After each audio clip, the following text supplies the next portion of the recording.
আসসালামু আলাইকুম।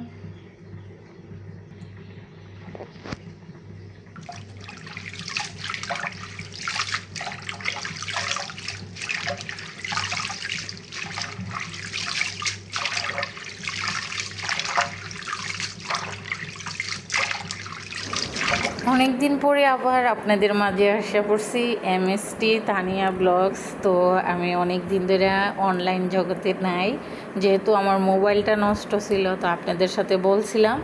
তো আজকে হয়েছে রবিবার, আমার বড় ভাইয়া মানে আমার হাজব্যান্ডের বড় ভাইয়া, আমারও বড় ভাই।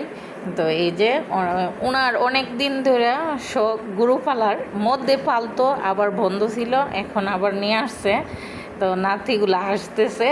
তো আমি বলতেছি এইটা হচ্ছে লাল গেঞ্জি নাতির, বলতেছি তুমি ব্যাপারী সাহেব কেমন আছেন।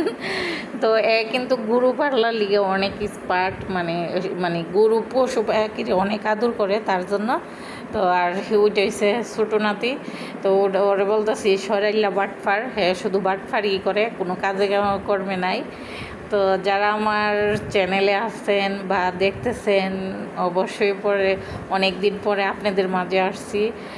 যারা নতুন অবশ্যই আমাকে সাপোর্ট করবেন, ভালোবাসবেন। আরও এই যে আমার ভাইয়া ঢুকে গেছে, দেখেন এই নাতনিটা দুইটা নানা বাইরে দেখতে গেছে। তো বলতেছে যে ইয়ার দানছে পিক আপ দেওয়া ওনারে পানি দেওয়ার জন্য। তো পানি, ঠান্ডা পানি দিলাম। তো গরুটা অনেক ভালো, আইসেই দেন আমার এই উঠানের ঘাসগুলা এত সুন্দর করে খাইতেছে, বলার মতো না। একদম খাওয়াতে অনেক ভালো, বুঝেই দিতেছে।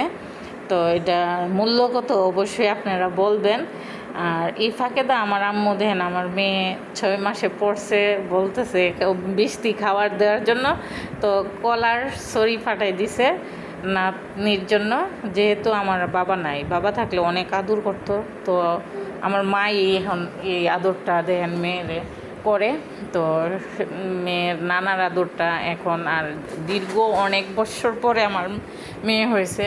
তো আসলে নানি থাকার কারণে কিন্তু এতটুক পাইছে, না থাকলে কিন্তু এই ভালোবাসাটাও আমার মেয়ে কপাল থেকে হারিয়ে যেত। তো আল্লাহ হাফেজ, ভালো থাকবেন। আজকে এই পর্যন্ত ছোট্ট একটা মিনি ব্লগ নিয়ে আসছি আপনাদের মাঝে।